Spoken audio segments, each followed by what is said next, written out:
এজন্য আপনার পাপ যত বড় হোক, অন্যায় যত বড় হোক, অপরাধ যত বড় হোক, আপনার জুলুম যত বড় হোক, আল্লাহর রহমান নামের দরিয়া তার চাইতেও বড়।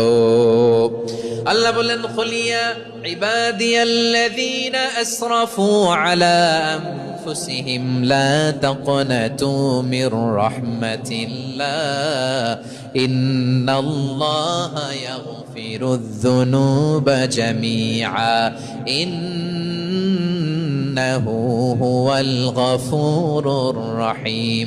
ও আমার গুনাহগার বান্দারা শোনো, জুলুম করেছো, ভুল করেছো, অন্যায় করেছো, আল্লাহর রহমত থেকে নিরাশ হয়ো না। আমরা বিশ্বাসীরা কশিনকালেও আল্লাহর রহমত থেকে নিরাশ হব না, ঠিক কিনা বলেন? আল্লাহর রহমত থেকে নিরাশ হবেন?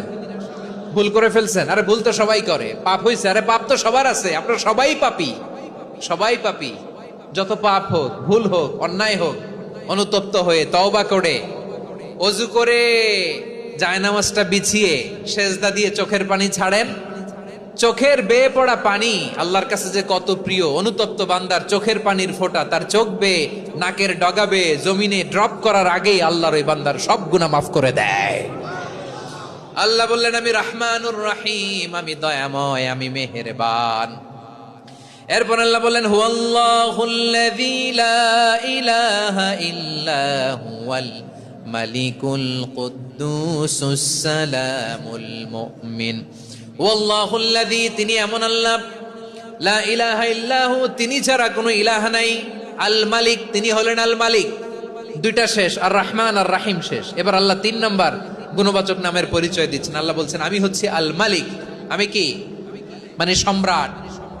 আল মালিক মানে হচ্ছে the king, the king of kings, সব রাজার বড় রাজা, মহারাজা। তার চেয়ে বড় রাজা আর কেউ নাই, তার চেয়ে বড় সম্রাট আর কেউ নাই, তার চেয়ে বড় ক্ষমতাধর সত্তা মহাবিশ্বে দ্বিতীয় কেউ নাই। চিৎকার করে বলেন ঠিক কি না? তিনি আল মালিক। আল মালিক মানে ক্ষমতাধর, ক্ষমতার মালিক, রাজা ধীরাজ বাদশাহ। তার ক্ষমতা আর আমাদের ক্ষমতা একরকম নাকি? হ্যাঁ, আমাদের দুনিয়াতে ক্ষমতা অস্থায়ী ক্ষমতা, ঠিক কিনা বলেন? আইজ আছে কাল নাই, এরকম না ক্ষমতা? আল্লাহর ক্ষমতাও তো এরকম না, আইজ আছে কাল নাই এরকম। দুনিয়াতে দেখবেন কোন দেশের প্রেসিডেন্টের 4 বছরের ক্ষমতার মেয়াদ, কোন দেশে 5 বছরের। আল্লাহর কয় বছরের? 10 বছরের নাকি 20 বছর, 100 বছর। আল্লাহর ক্ষমতার মেয়াদ কতদিন বলেন? বুঝে থাকলে বলেন তো। চিরকাল তার ক্ষমতার মেয়াদ। চিল্লায় বলেন ঠিক কিনা? নিরঙ্কুশ ক্ষমতা, একচ্ছত্র ক্ষমতা বলতে